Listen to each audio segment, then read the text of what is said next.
치매 친화적 환경 조성을 위한 치매 예방과 초기 대응 체계, 치매 가족 지원 제도와 치매 정책 추진을 위한 인프라 역시 부족한 실정입니다. 그래서 정부는 치매 국가 책임제를 통해 치매로부터 자유로운 치매 안심 사회를 만들고자 합니다. 지난 6월 치매 문제를 국가 돌봄 차원으로 해결하겠다는 치매 국가 책임제가 발표됐습니다. 21세기의 가장 무서운 병으로 간주되는 치매. 일각에서는 사회적 재앙이라고 부르기도 하는데요. 우리나라의 치매 증가율은 전 세계에서 가장 빠른 속도입니다. 치료제는 물론 그 원인조차 불분명한 미지의 질병. 고령화 사회에 피할 수 없는 고민, 치매. 과연 우리는 어디에서 그 해결의 실마리를 찾을 수 있을까요? 우리나라 치매 연구의 현 주소를 들여다봅니다.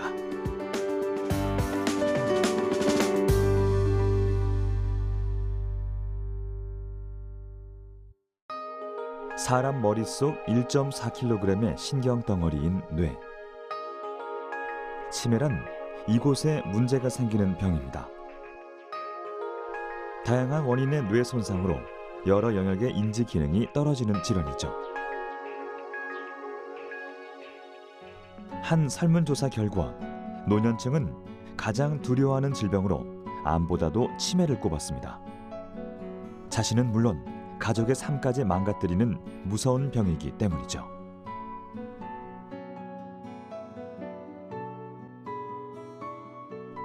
미국의 가장 위대한 대통령 중 하나로 꼽히는 로널드 레이건은 치매로 10년간 투병하다 사망했고, 철의 여인이라 불리던 마가렛 대처도 치매 앞에서 속절없이 무너졌죠. 100여 년 넘게 사람들을 괴롭혀온 질병 치매. 하지만 아직 그 치료법도 원인도 밝혀지지 않았습니다. 그리고 치매 환자는 지금 이 시간에도 급속도로 늘어나고 있죠. 많이 알려진 대로 이 인구가 노령화되면서 치매 환자 수가 정말 많이 증가하고 있고요. 그리고 65세 이상 인구에서 한 5% 정도 전 세계적으로 이렇게 얘기를 하고 있고, 우리나라도 비슷한 추세인 것 같습니다. 그리고 치매 환자 같은 경우는 그러니까 독립적인 생활이 불가능하기 때문에 환자 수 증가나 거기에 대한 진료비 말고도 환자를 돌보는 데 보호자의 노력이 필요하고, 그러니까 점점 이렇게 사회가 핵가족화되면서 주로 자녀 한두 명이 환자를 케어하게 되는 경우가 많기 때문에 부담이 엄청나게 커져서 뭐 국가적인 차원의 지원이 없이는 거의 이제 치매 환자 같은 경우는 제대로 케어하려면 거의 가정이 파탄나는 정도로 이렇게 심한 부담이 지어지고 있거든요. 그게 지금 우리나라 치매의 실태인 것 같아요. 점점 지금도 안 좋고 점점 나빠지고 있다. 이게 제 생각입니다. 환자 수는 나날이 늘어나지만 그 해결법은 없는 상황. 관련 인프라가 부족하고 치료비나 관리 비용도 엄청나 치매 환자와 가족들이 받는 고통은 상상을 초월합니다. 手回したことあったんよね。それがつらうてつらうて、今そういうことはやっぱり経験してますね。 치매 환자를 돌보는 가족의 상당수가 우울증에 빠지고 실직으로 인한 정신적, 경제적 이중고에 간병 살인으로 이어지는 비극이 발생하기도 했습니다. 전 레이건 대통령의 부인인 낸시 레이건은 치매 환자 가족의 고통을 사랑하는 사람이 눈앞에서 천천히 분해돼 무너져가는 것을 지켜보는 괴로움이라고 표현했죠.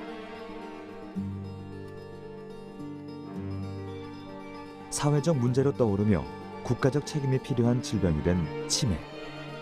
고령화 사회인 일본의 경우 2015년 치매 대책 추진 종합 전략인 신오렌지 플랜을 제정했고, 영국 정부 역시 치매의 근본적인 해결을 위해 신약 개발 국제 협력 체계를 구축, 2025년엔 약 1,900억 원 규모로 투자를 늘릴 예정입니다. 전 세계 공통의 어젠다로 떠오르며 더 이상 미룰 수 없는 숙제가 된 질병 치매. 그렇다면 우리나라의 상황은 어떨까요? 지난 9월 치매의 날을 맞아 치매 국가 책임제 추진 계획이 발표됐습니다. 시동을 건 치매 국가 책임제, 과연 어떤 내용일까요? 국가 치매 책임제의 아주 큰 부분은 사실은 돌봄에 관한 체계적인 나라의 지원입니다. 그래서 아직까지는 이제 개인이 그 고통을 다 떠안는 그러한 시점이었는데, 그런 것들을 나라에서 의료보험 체계를 바꾸고, 그다음에 이제 요양과 그다음 안전하게 갈 수 있는 그러한 시스템을 이렇게 구축을 해 나가는 거기 때문에 이건 개인이 할 수 있는 부분이 아니지 않습니까? 그래서 그거를 국가에서 나서서 그런 시스템을 변화시킨다는 것은 상당한 의의가 있다고 봅니다. 시스템 개선과 함께 근본적인 해결책 모색에도 집중하고 있습니다. 치매에 대한 체계적인 연구 개발을 위해 새로 꾸려지는 국가치매연구개발위원회를 통해 10개년 계획을 수립. 선진국처럼 뚜렷한 목표와 계획을 세워 치매에 대한 연구를 지원할 예정입니다. 우리나라의 그 장점 중에 하나가 우수한 연구 인력을 가지고 있는 것이 이제 각 분야에서 장점이라고 생각이 되고요. 저희가 지금 예방과 조기 진단, 그리고 치료제 개발, 그다음에 돌봄에서도 아주 그 IT나 IoT 기술을 활용해서 실제로 환자한테 체감이 될 수 있는 그러한 기기들을 만들어낼 수도 있을 것 같습니다. 프리벤티브 트리트먼트라는 개념이 요즘 많이 오고 있는데요. 그러니까 예방 치료의 개념으로 병이 진전되기 시작하는 그 시점에서부터 치료를 하려고 치료제 개발도 그렇게 포커스를 맞추고 있고, 그다음에 이제 사람마다 다 그 백그라운드가 다릅니다. 그렇기 때문에 그 사람에 맞는 그런 맞춤형 치료제를 만들려고 하는데, 이런 것들을 하려면 기초 연구가 다 그 지원이 되어져야 합니다. 그래서 그러한 그 원인에 근거한 맞춤형 치료제를 개발하고자 합니다. 그렇다면 우리나라의 치매 연구는 어디까지 와 있을까요? 뇌과학 연구의 허브, 치매 DTC 융합연구단, 한국과학기술연구원의 주관하에 산학연이 힘을 합쳐 치매 해결을 위한 핵심 기술 개발에 주력하고 있습니다. 그 다양한 연구 가운데 독특한 방식으로 주목받는 연구팀이 있는데요. 최지연 박사 연구팀은 새로운 치매 진단법 개발에 박차를 가하고 있습니다. 누구나 간편하고 저렴하게 치매 진단을 받을 수 있도록 웨어러블 디바이스 기반 치매 조기 예측 시스템을 개발 중이죠. 그렇다면 새로운 치매 진단법이 필요한 이유는 무엇일까요? 일단 검사 시간이 길죠. 검사 시간이 짧게는 20분에서 길게는 2시간 넘게 지속이 되고, 그리고 또 예를 들어서 어려운 문제, 그러니까 어떻게 보면 노인들이 수행하기 어려운 것을 계속적으로 끝까지 하게 만드는 거거든요. 왜냐면 어떻게 보면 기능, 그 사람이 할 수 있는 능력의 최대치를 뽑아내기 위해서 어떻게 보면 시험을 보는 느낌을 가질 수밖에 없어요. 이제 뇌영상 방법은 이제 아밀로이드 펫이나 타우 펫이라는 그런 기술이 있습니다. 근데 그 기술 같은 경우는 일단은 방사능 동위 물질을 넣어야 돼요. 그런 것들을 넣어야 되고, 조영제를 넣어야 되고, 주사바늘 통해서 넣어야 되고, 그리고 또 그 영상실에 일단 들어가야 되는 거죠. 그 과정이 아무래도 좀 그렇게 좋은 경험은 아니죠. 시간도 오래 걸리고요. 촬영하는데 뭐 적게는 뭐 30분에서 길게는 한두 시간 넘게 걸리는 것이니까, 이게 그 피실험자들이, 그러니까 노인들이 이제 진단을 받기에 좋은 경험은 아니죠. 그렇기 때문에 그거는 어떻게 보면 비용적인 문제뿐만 아니라 노인들이 어떻게 보면 노화가 지속이 될 때는 상당히 자주 진단을 받는 게 굉장히 중요하거든요. 진행성 질환인 치매는 무엇보다 빠른 진단이 중요합니다. 하지만 대표적인 치매 검사인 뇌 영상 촬영이나 신경 인지 검사의 경우 비용이 비싸고 검사가 힘들며 치매가 진행된 환자들에게만 유효하다는 한계점이 있었습니다. 치매 전 단계인 경도 인지 장애 수준에서도 치매 진단을 저렴하고 즐겁게 받을 수 있도록 새로운 진단법이 필요했던 거죠. 연구진은 가상현실 기술을 이용한 진단 프로그램 개발에 나섰습니다. 이 테스트 이름은 웨이 컴플렉스 피겨 테스트고요. 현재 병원에서 신경심리검사실에서 인지기능을 검사하는 검사 테스트 중에 하나로 사용이 되고 있습니다. 근데 이 테스트 결과만으로는 이 환자가 치매 환자인지 아닌지를 판단하기가 힘든데요. 특히 치매 환자 중에서도 EOAD, LOAD가 있어요. 그러니까 EOAD 같은 경우는 Early Onset Alzheimer, LOAD는 Late Onset Alzheimer인데요. Early Onset Alzheimer는 치매가 일찍 발현된 그런 환자를 얘기하는데 이 일찍 발현된 환자군의 특징이 인지기능의 장애가 훨씬 더 심하고 빠르게 진행된다는 것입니다. 그래서 저희가 이 두 그룹을 구분하는 게 굉장히 중요한 과제인데 파일럿 테스트를 진행해 본 결과 그림을 따라 그렸을 때 결과물만 봐서는 환자군을 구분하기가 힘들었었는데 이때 눈동자의 움직임을 보니까 두 그룹 간의 차이가 굉장히 심하게 나타났습니다. 그래서 이 그림 웨이 피겨 테스트를 진행하는 동안에 환자의 눈동자를 추적함으로써 환자군을 구분하는 진단을 프로그램을 개발하면 좋겠다 해서 개발되었습니다. 눈동자의 움직임, 뇌파 등 생체 신호를 측정하는 연구진. 이렇게 모인 데이터를 분석해 일반인과 치매 환자의 차이점을 밝혀내고 있습니다. 지금은 막 걸음마를 뗀 상태. 연구 종료까지 연구진은 긴 싸움을 견뎌내야 합니다. 그렇다면 다른 질병과 달리 치매 연구가 유독 더디게 진행될 수밖에 없는 이유는 무엇일까요? 치매를 이제 이해를 하기 위해서는 정확한 동물 모델이 있어야 돼요.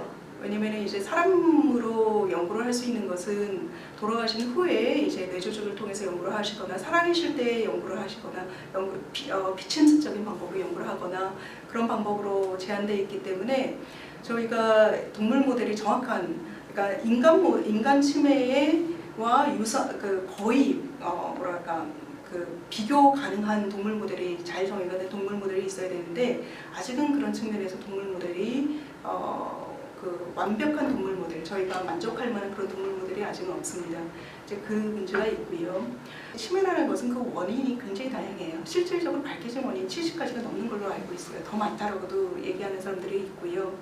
근데 저희가 그 원인마다 저희가 솔루션을 찾을 수는 없는 거거든요. 알츠하이머 치매 환자조차도 문제가 되는 뇌 영역이 다 다르다라는 것이에요. 굉장히 다양하다라는 것이에요.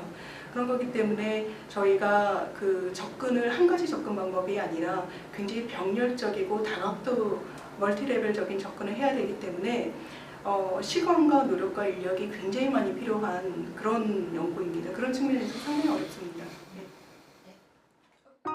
뇌 기능이 손상, 기억과 판단력을 상실하다 죽음에 이르는 무서운 병 치매. 지금 우리는 치매 연구의 다양한 현주소를 들여다보고 있습니다. 그렇다면 수많은 치매의 원인 중 가장 많이 연구되고 있는 유형은 무엇일까요? 바로 치매 원인의 70% 이상을 차지하고 있는 알츠하이머 병입니다. 1907년 독일의 신경병리학자인 알로이스 알츠하이머가 발견한 이 새로운 질병은 그의 이름을 따 알츠하이머 병이라 불리게 됐죠. 후천적 요인으로 발생하는 혈관성 치매와 달리 정확한 발병 기전과 원인에 대해선 아직도 알려진 바가 없습니다.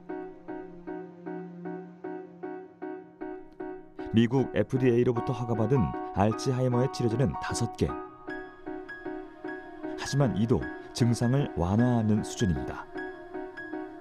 치매를 완전히 치료하는 약은 전 세계적으로 단 한 개도 없죠. 기존의 약 약물들은 그 증상 완화제입니다. 원인 치료제가 아닙니다. 그래서 현재 개발하고 있는 것은 다 원인 치료제로 가고 있고요. 이 원인 치료제를 해야지만 사실 이렇게 스테이지별로 뭐 초기, 중기, 뭐 아니면 환자의 그 특성별로 갈 수가 있습니다. 그래서 현재는 원인 치료제를 개발하려고 하고 있고 임상 3상에 가 있는 원인 치료제가 22개가 있습니다. 현재. 문제는 왜 이렇게 치료제의 개발이 더디냐, 그게 문제인데 뇌를 들여다보기 힘들기 때문이에요. 그래서 환자들한테 얼굴만 보고 또 간단한 검사만 가지고 이 사람이 어떤 병을 가지는지를 정확하게 판단하기가 힘듭니다. 또 병이 한 가지가 아니라 2가지, 3가지씩 오시는 분들이 있는데 기존에 했던 이 신약 연구에 대한 이 효과 판정은 환자를 임상적으로 진단해서 이 사람이 알츠하이머를 가져겠다고 생각을 하면은 이제 연구에 등록을 해서 약을 드리고 효과를 비교를 했는데 그러니까 그렇게 등록한 환자분 중에 한 20-30% 정도가 병이 아닌 분들이 있고 다른 병인 경우도 있고요. 또 다른 치매가 혼합돼서 왔는데 알츠하이머만 있다고 생각을 하면서 약을 시도를 하기 때문에 약의 효과를 정확하게 판단하기 힘든 면이 분명히 있습니다. 100여 년이 넘은 치매와의 전쟁. 학계에서는 알츠하이머의 원인으로 베타 아밀로이드 가설을 가장 유력하게 꼽습니다. 뇌 안에 아밀로이드라는 단백질이 쌓이면서 여기서 발생한 독성이 뇌 기능을 저하시킨다는 이론이었죠. 하지만 최근 베타 아밀로이드 타깃의 치료제 개발로 주목받았던 다국적 제약사들이 잇따라 임상시험에 실패하며 또 다른 돌파구가 필요했습니다. 우리나라의 연구진도 새로운 원인 물질에 주목하며 신약 개발에 승부수를 던졌죠. 치매 DTC 융합연구단의 박기덕 박사 연구팀. 이들은 최근 가바 합성을 억제하는 물질을 찾아내 큰 주목을 받았습니다. 가바란 알츠하이머성 치매 환자의 뇌에서 생성돼 학습장애나 기억장애를 일으키는 원인 물질입니다. 연구진은 세계 최초로 가바의 과생성을 억제하는 화합물을 개발, 치매 치료의 새 희망을 찾았습니다. 저희 기전은 이 치매 환자들에서 왜 기억력이 나빠지는지에 근거를 하고 있습니다. 그래서 치매 환자의 뇌와 일반 환자의 뇌를 이제 죽은 이제 기증을 받은 뇌를 분석을 해보니까 치매 환자의 뇌에서 가바라는 물질이 상당히 과생성되어 있고 그 가바를 만드는 엔자임이 엄청나게 많이 오버익스프레션 많이 발현되어 있는 것을 발견을 했었습니다. 그래서 그럼 이것이 치매에 좋은 타겟이고 원인이 되지 않을까 해서 이러한 이 가바가 많이 생성이 되면 기억력이 나빠지는지 이 가바가 어떤 역할을 하는지에 대해서 이 키스트의 이창준 박사님 연구실과 같이 이제 연구를 했었고요. 저희 기전은 기존 거하고는 좀 다르게 기억력 장애를 일으키는 치매 환자의 기억력 장애를 일으키는 원인이 될 수 있는 물질을 없애서 그 가바가 과생성이 되는 걸 막아서 좀 근원적으로 기억력을 회복시킬 수 있는 이제 그러한 약물이라고 말씀드릴 수 있습니다. 그렇다면 치매의 원인 물질인 가바를 공격하는 약물은 효과가 있을까요? 물이 찬 수조 위에 표식을 부착하고 쥐가 이 사실을 기억할 수 있는지 행동 실험을 진행해 보기로 했습니다. 표식 아래엔 쥐가 발을 디딜 수 있는 작은 플랫폼이 존재하는데요. 정상 쥐라면 커튼에 붙은 표식을 기억하고 플랫폼의 위치를 쉽게 찾아낼 수 있습니다. 그렇다면 치매에 걸린 쥐를 대상으로 신약 후보 물질을 40일 동안 투여했을 때 그 결과는 어떨까요? 커튼에 붙은 표식을 보고 플랫폼의 위치를 금방 기억해낸 쥐. 그 덕에 손쉽게 수영을 멈출 수 있었죠.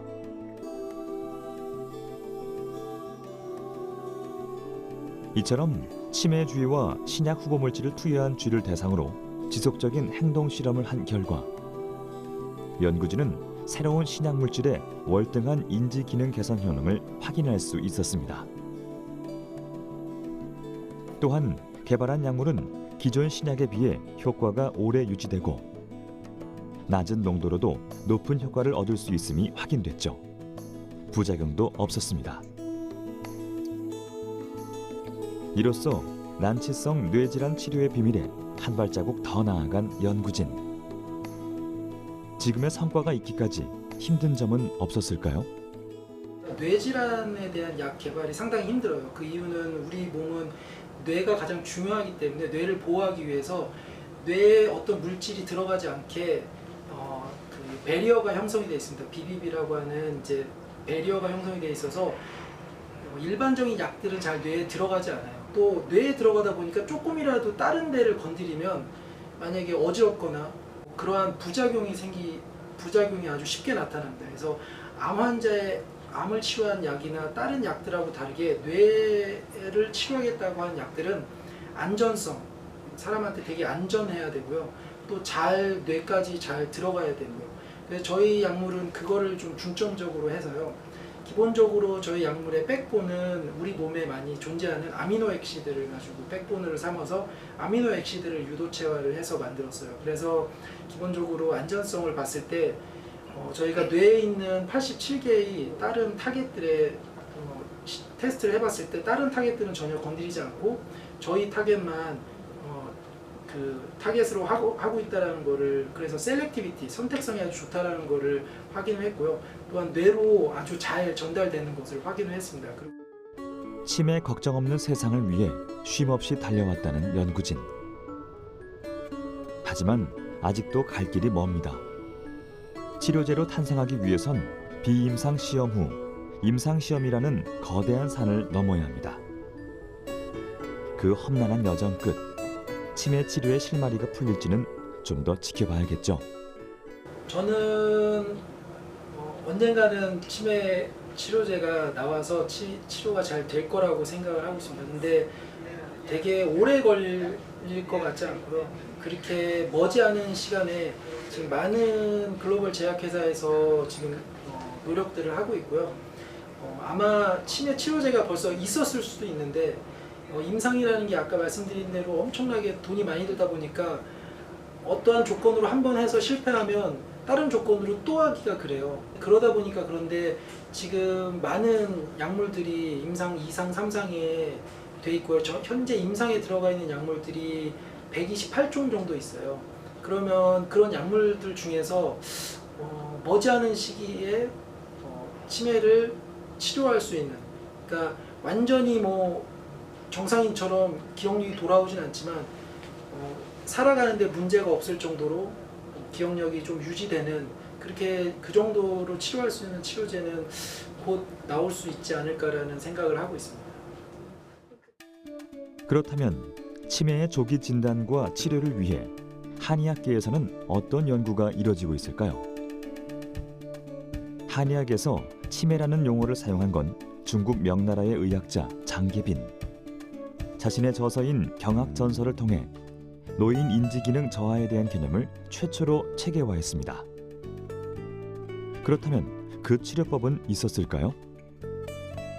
조선 최고의 명의 허준이 작성한 동의보감에 치매의 치료법이 등장하는데요. 심혈을 보양하고 정신을 안정시키는 약재를 써서 잘 조리해야 한다. 또한 조용한 곳에서 기분을 좋게 하고 근심과 염려를 피하라라고 서술돼 있죠.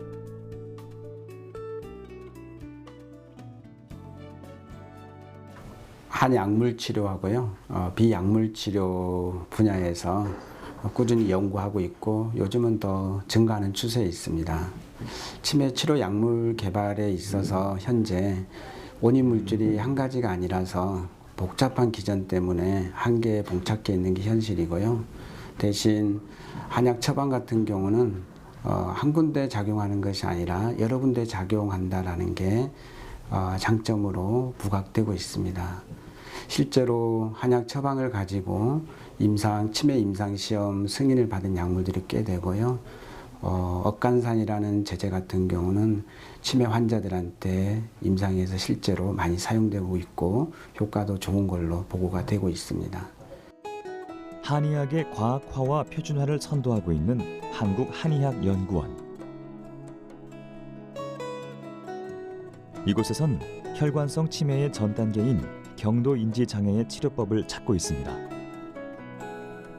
연구진이 주목한 방법은 전기침. 전류와 침 자극을 결합해 병을 다스리는 침자요법의 하나죠.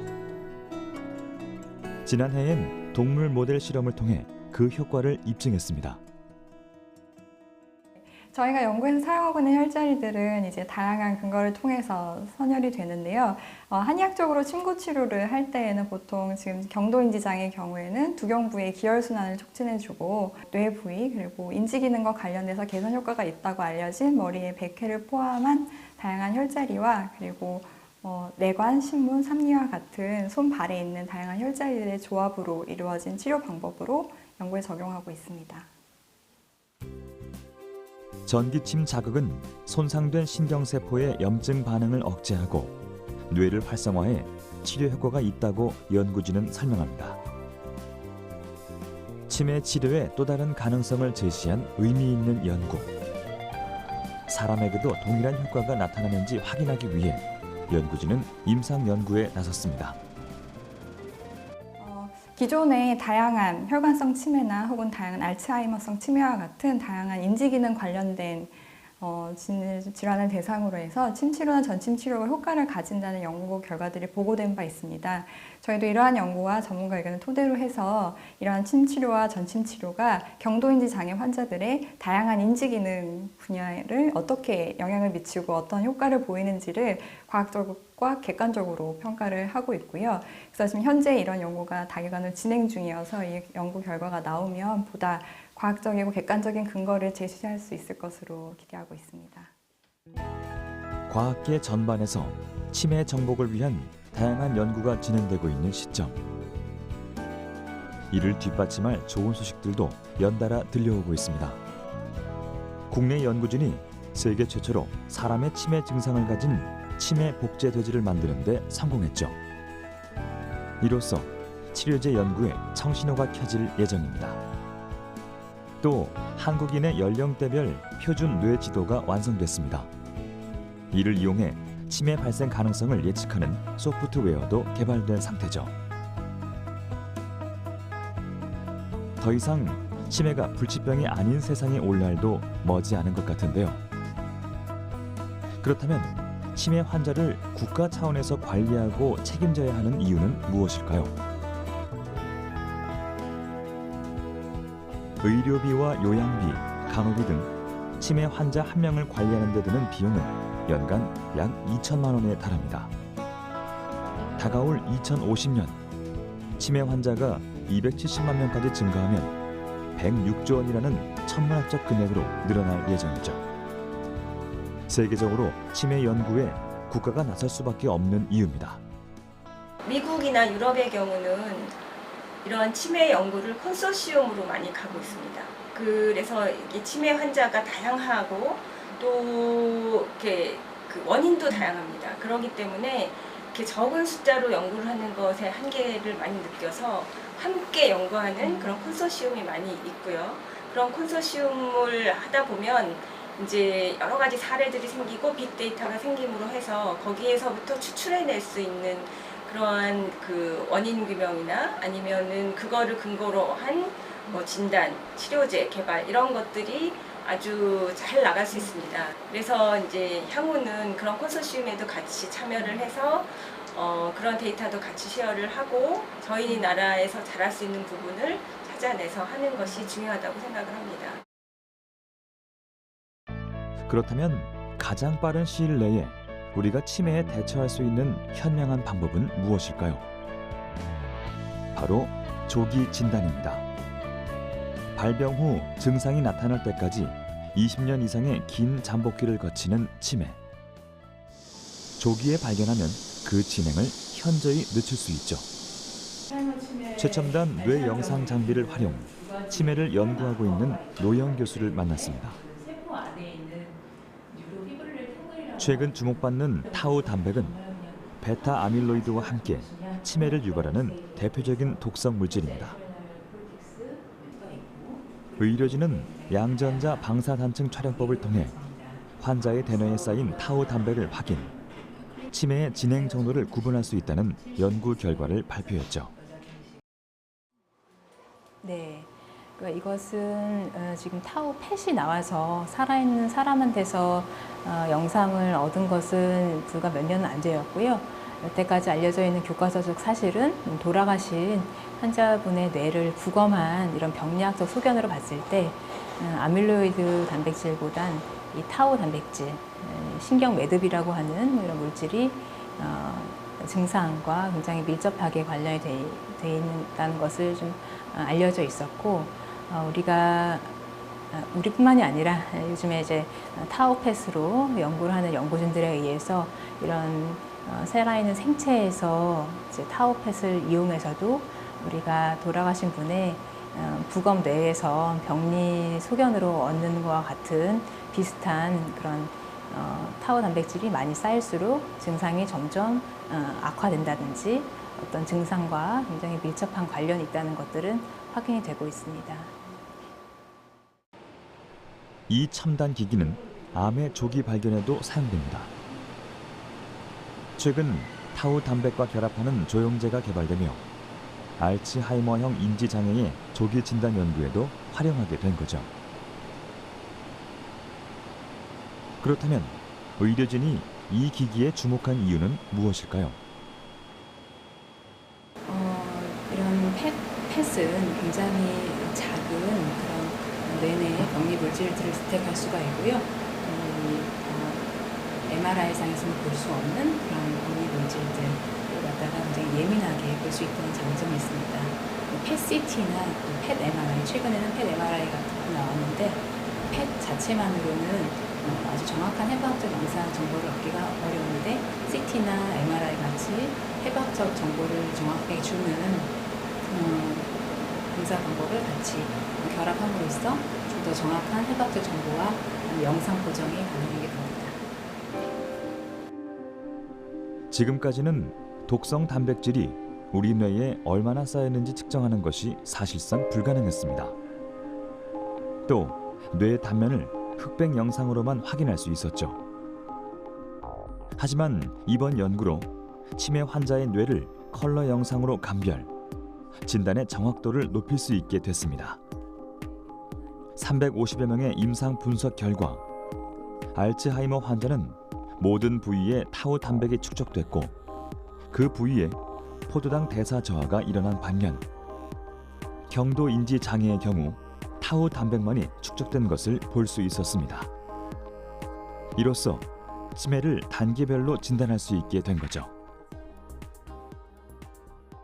연구 결과상에서는 경도인지 장애와 같은 경우 MRI로 진단을 하기는 아직은 어렵습니다. 그런데 저희 이제 타우펫 같은 경우는 경도인지 장애에서 알츠하이머 치매로 가는 그런 알츠하이머 치매의 전 단계인 경도인 장애 환자를 디텍할 수 있을 것으로 기대가 됩니다. 조기 진단에 도움이 될 것으로 생각이 됩니다. 진단의 패러다임도 크게 변화하고 있습니다. 뇌 영상 외에도 새로운 진단 척도가 필요하다는 게 전문가들의 입장. 김영수 교수 연구팀은 혈액 검사를 통한 치매 조기 진단 기술을 연구하고 있습니다. 전 세계의 연구진이 뛰어든 연구죠.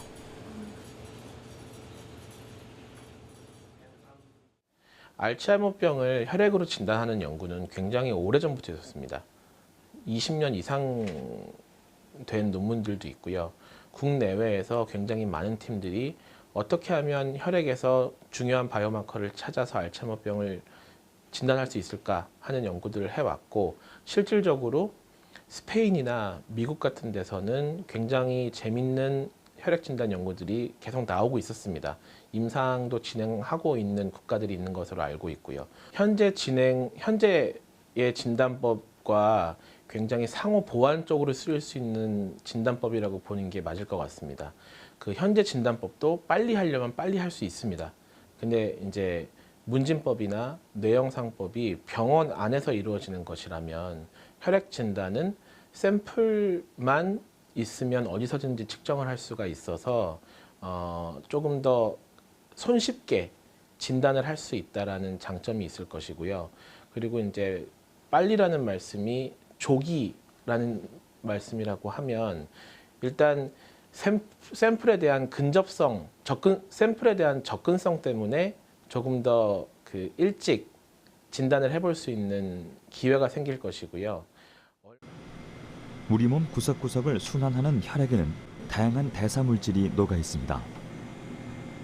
연구진은 전국 8곳의 대학병원에서 1000여 명의 환자 샘플을 확보했죠. 네, 이게 지금 환자 혈액들을 저희가 딱 한 번 테스트할 수 있는 양만큼 분주를 해놓은 거거든요. 그래서 60 마이크로리터 정도씩 분주를 해서 샘플 측정할 때마다 하나씩 쓸 수 있도록 준비하는 겁니다. 치매 환자의 혈액에는 베타 아밀로이드나 타우 단백 등 원인 물질의 형태가 다르게 존재합니다. 응집 또는 과인산화된 형태를 나타내죠. 이는 정상인에게는 볼 수 없는 현상입니다. 하지만 베타 아밀로이드가 혈액에 불규칙하게 퍼져 있기 때문에 같은 혈액이라도 단백질이 없다면 정상인으로 오진을 할 수밖에 없죠. 연구진은 질량 분석기를 이용해 뇌에서 스며 나온 극미량의 원인 단백질을 검출하는 기술을 개발 중입니다. 이를 통해 증상이 발현되기 전 치매를 진단할 수 있죠. 일단은 알츠하이머 환자를 알츠하이머가 없는 인지기능이 정상인 분들로부터 구분하는 데는 성공을 했습니다. 진단율이 80, 90% 이상 나오고 있습니다. 앞으로 해야 될 일은 언제부터, 경도인지 장애부터인지 아니면 그 전에 증상이 나오기 전 단계부터 혈액으로 환자와 비환자를 구분할 수 있는지에 대한 연구를 지금 진행을 하고 있고요. 혈액 진단이 높게 평가받는 이유는 또 다른 난치성 질환도 구분해낼 거라는 기대감 때문입니다. 김영수 박사팀의 치매 혈액 진단은 세계 최초로 상용화 단계에 돌입했죠. 이를 기반으로 치매의 신약 개발에도 크게 기여할 수 있을 거라 연구진은 조심스럽게 예측하고 있습니다. 닭이 먼저냐 달걀이 먼저냐처럼 진단이 돼봤자 치료제가 없는데 무슨 소용이냐라는 말씀을 하시는 분들도 계시고요.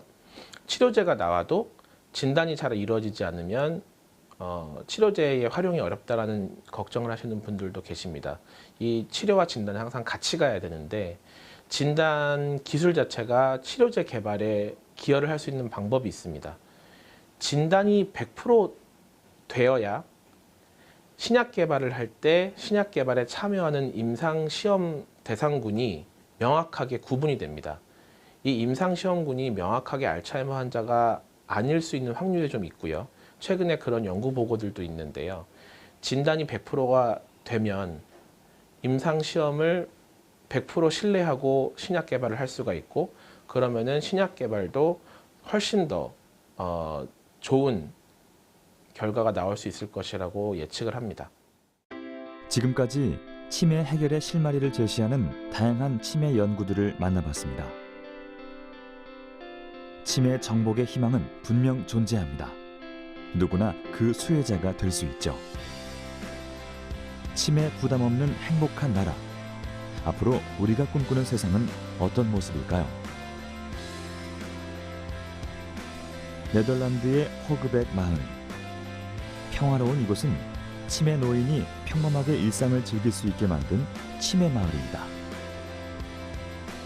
통계적으로 이곳의 노인들은 다른 곳에서 머무는 치매 노인보다 장수하고 그 입주 비용은 모두 국가에서 지원하고 있죠. 일본 도쿄에는 치매 환자가 음식을 서빙하는 식당이 만들어졌습니다. 치매를 이해하고 그 인식을 바꾸기 위한 노력이었죠. 그렇다면 우리에게 남은 과제는 무엇일까요?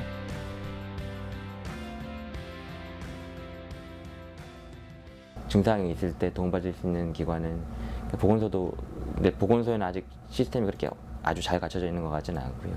치매 지원 센터나 아니면 각가지 주간 부호센터라고 치매 환자들을 낮에 이렇게 돌봐줄 수 있는 그런 기관이 있습니다. 근데 문제는 모든 치매 환자들이 그런 기관의 도움을 받을 수 없다는 데이고요.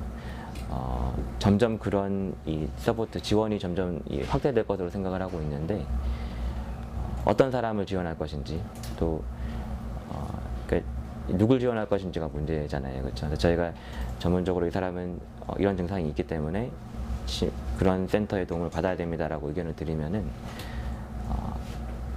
판단하는 사람이 의료진이 아니에요. 그래서 이 사람이 예를 들어서 아까 말씀드렸던 부위소체 치매 같은 경우는 증상의 변동이 굉장히 심해서 밤에는 밖에 나가서 배회하시고 공격성을 보이면서 의사소통이 안 되는 경우가 많은데 또 낮에도 그런 경우가 있지만요. 그런데 이 인터뷰어가 가서 봤을 때 멀쩡해 보이는 거죠. 그래서 아무리 그런 내용을 이 소견서에 적어드려도 평가하는 사람이 비의료진이기 때문에 문제 없다고 판단해서 그런 기관의 도움을 못 받는 게 지금 실정입니다. 그래서 제 생각은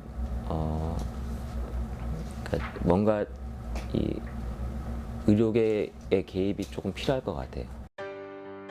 이에 우리나라에서도 관련 사업을 논의하고 있습니다. 지원 인력 확충과 지역사회 공동체의 일정인 알츠존 확대 설치를 해결 방안으로 제시하고 있죠.